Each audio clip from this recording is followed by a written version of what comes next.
آزاد کشمیر جی عوام طرف افغان طالبان رجیم کی انتہا پسند پالیسین کی مذمت طالبان رجیم کی ناقص پالیسین سبب افغانستان کی معیشت تباہ ہے آزاد کشمیر کے شہرین جو چونا ہے طالبان رجیم افغانستان کی مضبوط ریاست بنائن میں ناکام رہا ہے طالبان رجیم ناکامین کے لکائن لئے دہشت گردی کے ہتھی وٹھرائے پئی طالبان رجیم بھارتی پراکسی تو دہشت گردی کے ہتھی وٹھرائے پئی شہرین پارا یہ چویا ہے انتہا پسند پالیسین سبب افغانستان سفارتی اکیلائی جو شکار بنجی ویو ہے عالمی ماہرن پارا یہ چویا ہے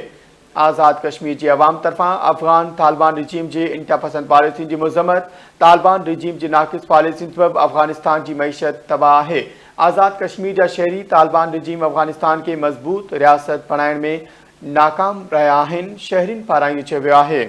طالبان رجیم کی ناقص پالیسین سبب افغانستان کی معیشت تباہ ہے آزاد کشمیر کے شہرین جو یہ چنا ہے طالبان رجیم افغانستان کے مضبوط ریاست بنائن میں ناکام رہا ہیں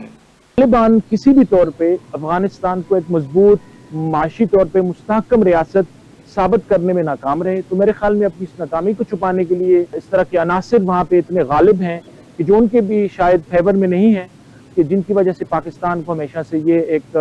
ناگفتہ صورتحال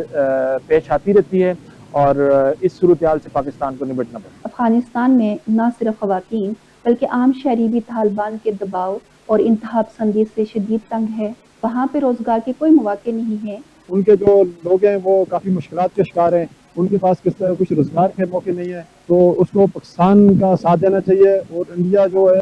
ایک دہشت گرد ملک ہے۔ افغانستان کی اکانومی دہشت گردی اور منشیات پر بیس کرتی ہے۔ طالبان افغانستان میں جو طالبان اس کے دین کی تشریح کر رہے ہیں اس کا اسلام سے دور دور تک کوئی تعلق نہیں ہے وہ اپنی منپسند تشریح کرتے ہیں اس میں سب سے پیچھے یہ ہوتا ہے کہ بھارت کو مفاد ہوتا ہے بھارت کی خوشنودی کے لیے وہ اسلام کا منپسند تشریح کرتے ہیں۔ افغانستان کی موجودہ صورتحال کو دیکھتے ہوئے ہم یہ کہہ سکتے ہیں کہ جب تک افغانستان کی حکومت کی جانب سے کوئی واضح حکمت عملی جو ہے وہ نہیں سامنے لائی جاتی دہشت گردی کو لے کے تب تک عالمی برادری کا اعتماد جو ہے افغانستان پہ اور افغانستان کی گورنمنٹ پہ مشکل نظر آتا ہے۔